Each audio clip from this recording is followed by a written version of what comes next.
При мен е Сабина Сенов, хореограф на конкурса Мис България 2022. Здравей, как се чувстваш тази вечер? Чувствам се прекрасно, особено пред вашите екрани и пред микрофона на Code Fashion TV. Като хореограф на конкурса би ли ни казал малко повече за момичетата и за подготовката? Момичетата са 16 на брой, избрани от регионални конкурси на големите градове на България. Представят се много добре, ще се представят в 3 традиционни дефилета, като в първо дефиле ще се представят с тоалетите на Дика, във второ дефиле ще се представят с бански костюми Перфект, а на трето ще представят уникалните тоалети официални рокли на Стоян Радичев. А какви са пожеланията ти към организаторите и към бъдещата победителка?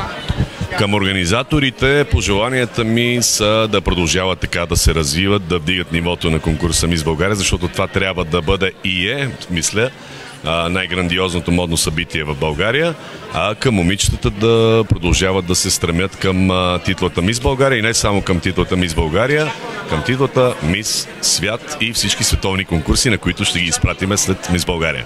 Нямаме търпение да ги видим. Пожелаваме ти една страхотна вечер и ти благодарим за разговора. Благодаря аз, Code Fashion TV.